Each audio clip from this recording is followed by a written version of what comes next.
Hello, and welcome to Science on the Seventh live stream, a virtual space where we talk about topics related to air quality and health. I'm your host, Pallavi Pant. As some of you may have seen in the news recently, several cities in South Asia have been experiencing really high levels of air pollution in the last couple of weeks, especially in the last few days. Lahore in Pakistan, in particular, has been in the news. We have some images here that were shared by a journalist on X, similar images coming up from people elsewhere, really highlighting what those really high levels of air pollution look like, poor visibility, not being really able to tell what time of day it is, and continuously experiencing this for days at end. This is something that millions of people experience at different parts of the year throughout the world. And we know that there are solutions to this problem. At the same time, throughout this year, we have also been hearing news about climate driven weather events and extreme heat that millions of people experience, not just in South Asia, but in other parts of the world. And increasingly, there are calls for thinking about integrated solutions for air pollution and climate change. With the COP meeting coming up, which is the annual meeting where policymakers from around the world and many other experts, activists, communicators gather to talk about climate action, comes up later this month, it is important for us to take a few minutes to think about what are these linkages between air pollution and climate, and why are we talking about these integrated solutions? So, to help us unpack some of this, I'm very excited to welcome Dr. Chandra Venkataraman. Chandra is the founding head of Center for Climate Studies at the Indian Institute of Technology in Bombay, in India. And she also serves on the scientific advisory panel for the Climate and Clean Air Coalition, among many other activities that she does. Welcome, Chandra. We are very excited to have you here.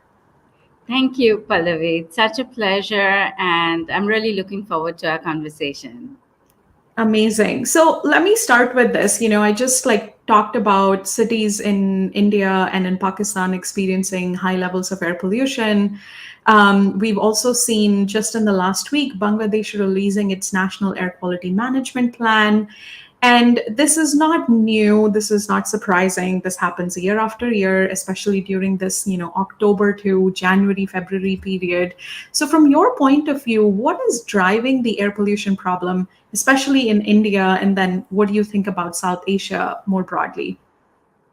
Um, I'd like to respond to that by essentially saying that um, we do have very, very strong evidence that it's emissions and the emission sources, the amount of both in terms of air pollution. If we're talking about the particles, then the particles as such, as well as the gases that then may stay as gases, may convert to particles. So if we're talking about air pollution being, let's say, the two primary big players being particles, the lung penetrating ones, particle mass smaller than 2.5 micron, which is called PM2.5, and the other sort of major one being ozone, which is produced in the atmosphere.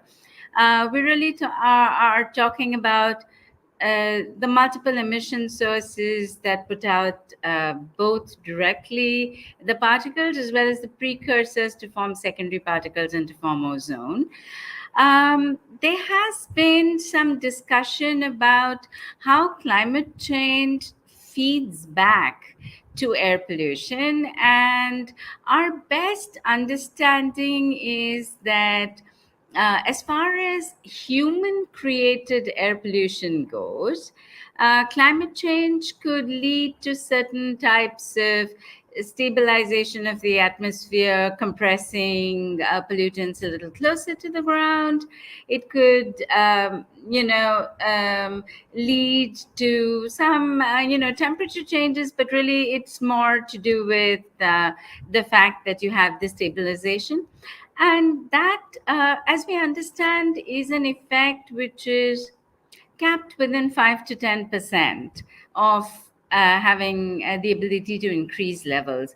But really, the focus in the history of air pollution, where we've had all of these successes in other places, has been to address the emission sources and to lead to emissions control. And of course, we need to know how to prioritize them to get our best reductions, and what are the best strategies and approaches. So, squarely putting the blame, if you will, on identifying activities that we have the opportunity to change and go towards capping emissions, abating emissions, reducing, mitigating emissions to improve air quality. Yeah, Um, I think Please, yeah. it, I think it's really important that you say that um, the real sort of solution to the problem is reducing emissions and identifying those sources that are contributing the most to air pollution. Earlier this year we also spoke with Dawar Butt, who has been working in the air quality space in Pakistan. He mentioned something similar, thinking about what are the biggest sources, how do we track them. And for those of you listening in, please check out our conversation with him if you want to learn more about the air pollution landscape in Pakistan, what the biggest sources are, and also what is being done to control it. But going back to what you said about identifying and prioritizing the most important sources, I think one of the other questions or considerations has been, at what scale do we need to bring these controls? Is it city? Is it national? Is it something in between, or all of it? And can you tell us a little bit more what the science tells us in that regard? The in the history of air pollution, there's been the idea that urban centers are some of the largest emitters, and therefore a lot of the focus has been on looking at urban centers in terms of their emissions, in terms of control strategies, and so on and so forth. Um, and of course, with the developed countries, the big shift was away from coal as a solid fuel as a first measure towards abating air pollution from the 50s, 60s, 70s onwards. Now, we have multiple lines of evidence that the mix of sources is far more complex in the Indian, South Asian, perhaps in other developing country contexts as well. And since I, maybe have the biggest or experience in India, I might, like to just give a more clearer picture of India. So one of our, I think, startling findings. So far, the air pollution control has focused on identifying cities which are highly polluted to try and institute controls. Now, we have, for example, tools called emission inventories on the scale of 5 kilometers all over India, let's say a spatial resolution.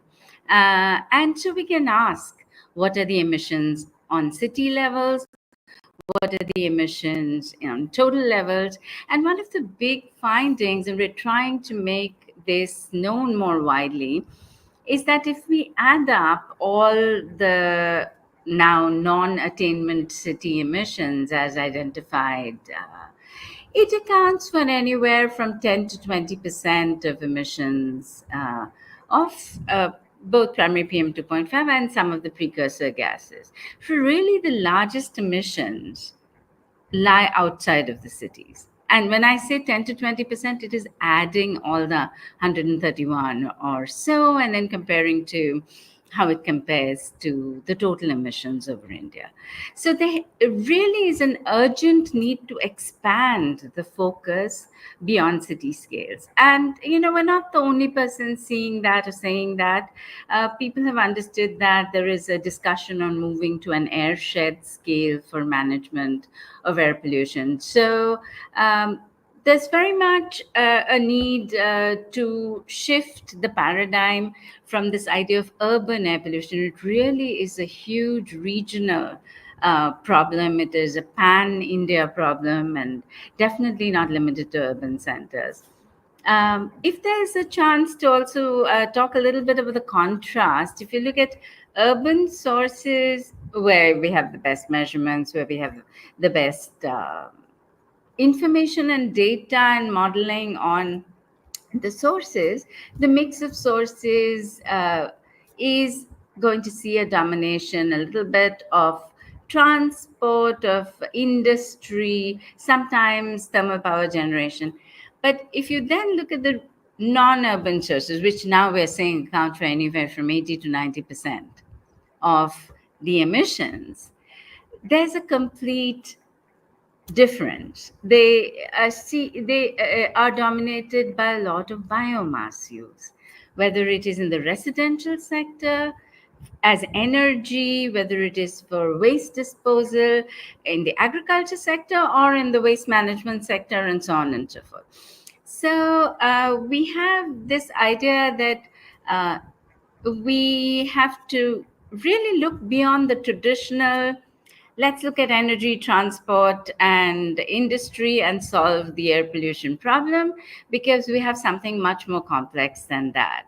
And look beyond the let's address the coal burning, which worked in other places, but understand that we have formal sectors and informal sectors, with the informal being residential agriculture, and we have the coal in the formal sector, but also the biomass in the informal sector, which we have to find ways to address.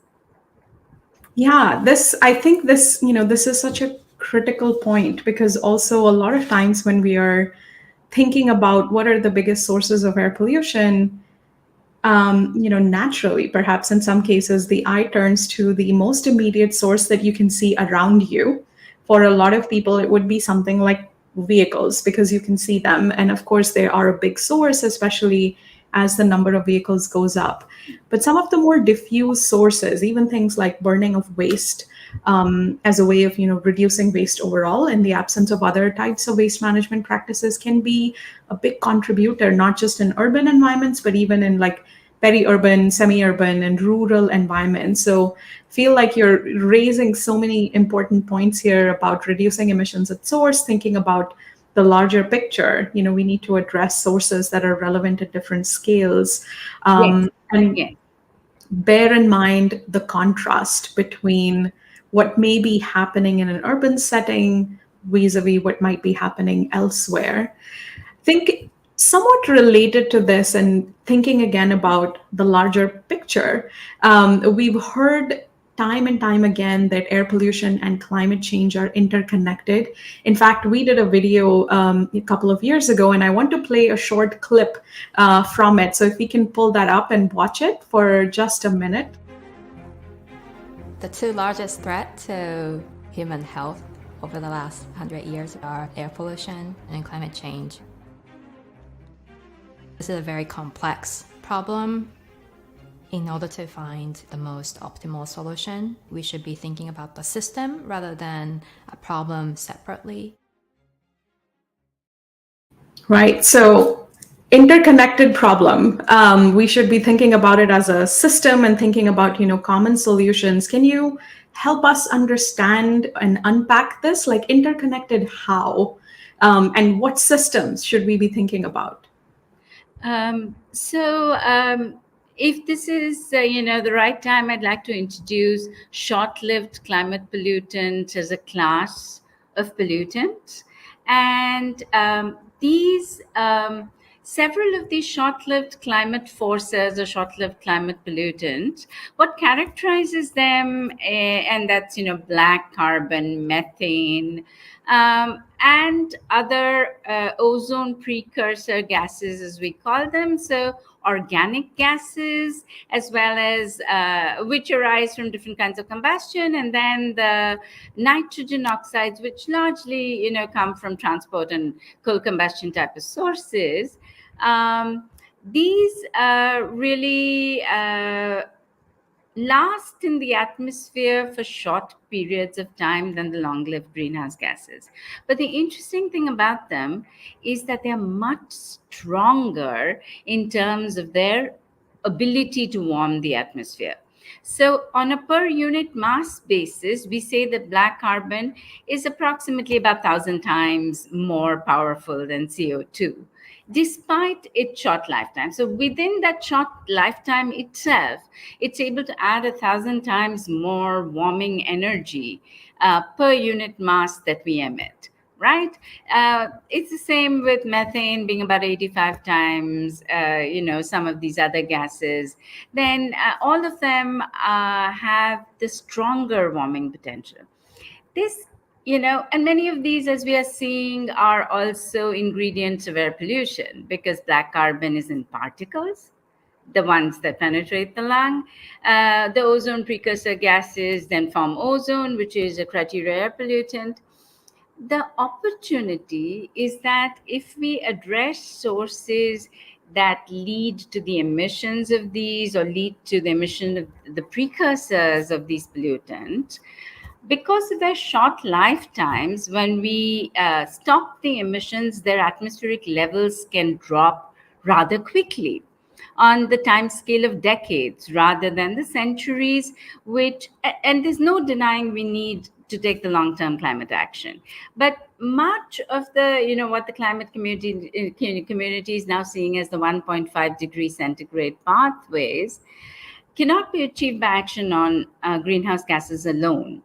And acting on sources that are common to short lived climate forces and air pollution gives us a control on slowing down the intensity of climate change, which has already become too intense, right?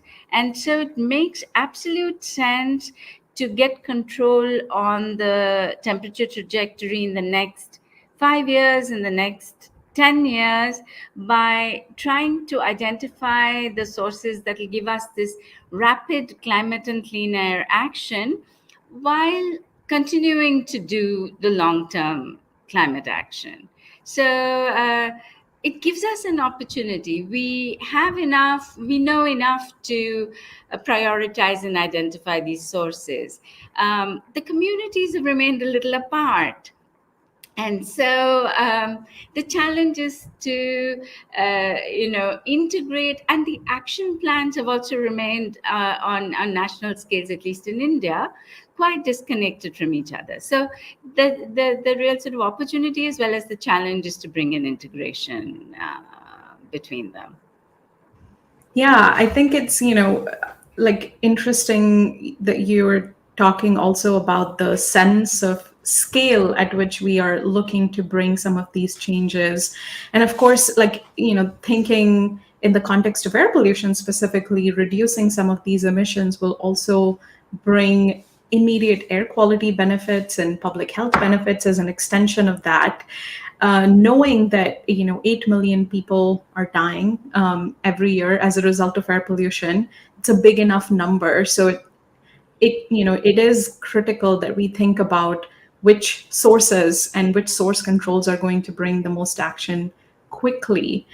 I think the other thing that I'm curious to hear more about from you is, when we're thinking about air quality action or climate action, there's that backdrop of energy choices or energy solutions that may be available to people, or that may be affordable, or that may be accessible in some cases. And like, either from the perspective of your work in India or generally, how do you think energy policies or energy decisions are playing into air quality or climate action, and what kinds of energy policies will help us move towards that goal for clean air, improved air quality, etc.?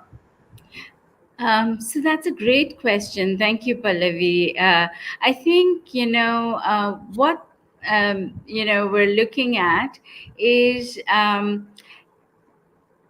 the whole idea of bringing sustainable development and sustainable development goals right to the center of climate action. And of course, the reducing the health burden directly links to air quality, as you pointed out, right?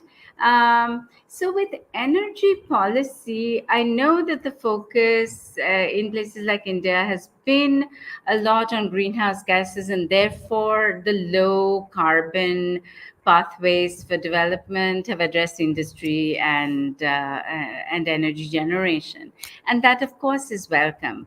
But the other thing we find, if we look at the short-lived climate forces and look at what kind of energy policies may then deliver these benefits, they give us a surprising answer that it's really the informal sector and energy policies to provide access to clean energy, gaseous rather than solid fuels, related to residential, cooking, heating, energy access, and a variety of of course, sustainable agricultural practices that move away from different kinds of open burning, but also that, identifying a bunch of activities that are in what is called the informal economy, which rely on, let's say, traditional, not very well engineered technologies, and these fuels that can either be scavenged or biomass fuels. So, what's interesting about this is that it puts development, um, equity in terms of, the environmental justice, equity in terms of gender equity. It puts all of them into a set of actions that can, sort of address all these multiple goals. And it's particularly interesting that it is right in the center of the development agenda. And to show that the development agenda then can benefit air quality and climate if we accelerate it, if that's the way people want to go. Because the climate community talks about energy, the air pollution community talks about more controlling emissions, and the development community is kind of talking about development and is not integrated into any of them. So it's complex to get three communities to integrate, but that's the complexity we have to address, to solve this problem. Yeah, I like how you're, sort of framing this also, because it is true that in each of the different communities, the way that we've looked at the problems or the way that we've framed what the solutions might be has been somewhat disconnected. So it's like we're all speaking in different languages, but we're trying to get to the same point. And if we can find ways to align what the messaging is, and how, in some ways, how inclusive the messaging is. So in thinking about the air quality solutions, are how are we thinking about the equity goals, and how are we thinking about improvements in like people's social and economic well-being as well, because those are things that not just India but most of the countries, low and middle income countries, will not be able to ignore. That's a central part of any decision making process. So I like your message about trying to find common ground and looking for reinforcement of messages, and looking for also like joint strategies in some ways. Now, you are somebody who's worked in this space for a long time, and I would, dare say that you have been one of the people who has like one foot in the air pollution side of things and one foot in the climate side of things. I'm curious about what got you interested to look at, this sort of very complex topic as an area of work, and how have you seen the fields evolve and grow in the time that you have been working on these issues? So, I mean, interesting question. I started my career talking about, particulate air pollution. And so when atmospheric particles became implicated in climate change, right? That was a sort of natural extension. I've always had this very strong interest in people science and this idea of science serving society, and that too, a much greater interest in the informal sectors, which are, of course, much, much harder to kind of start to have transformation on the ground. So I think that's sort of how it happened, that, on the science side, yes, there was a connect and there's all these interesting things to find out. But then now the really big thing is, how do we translate that into action? And I think, the communications you all do, the bridge with policy, the bridge with think tanks, these are all the things that, where um, we need to strengthen those interfaces to really kind of take it forward. Of course, interdisciplinary teaching and research, so education and research, is the core to address, the big challenges.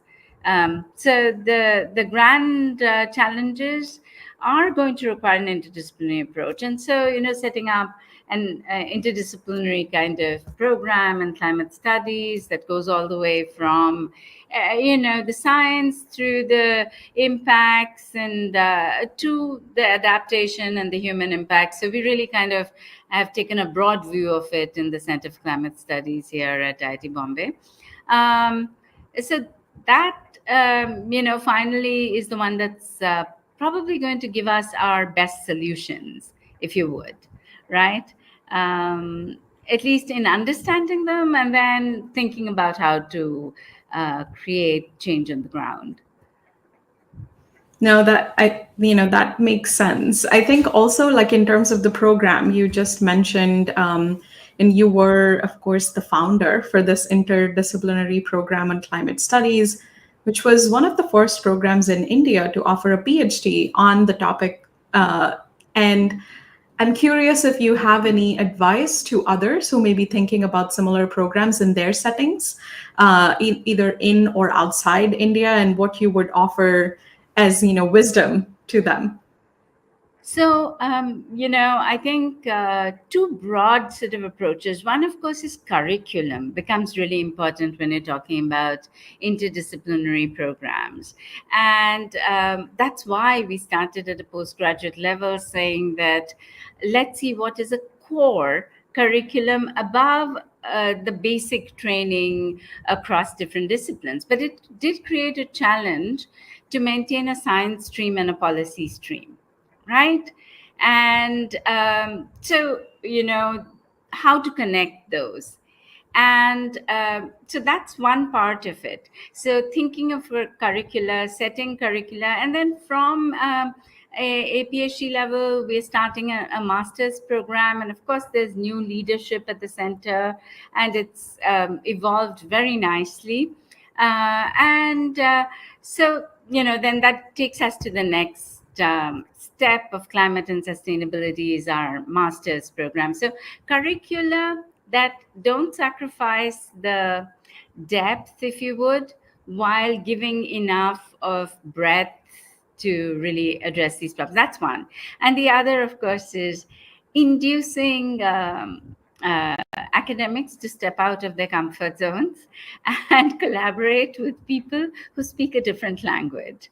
And, the way we achieved it was by saying we're happy to offer some fellowships to PhD candidates, but it has to be guided across disciplines. You have to have two people who come from different disciplines who decide to try and step out.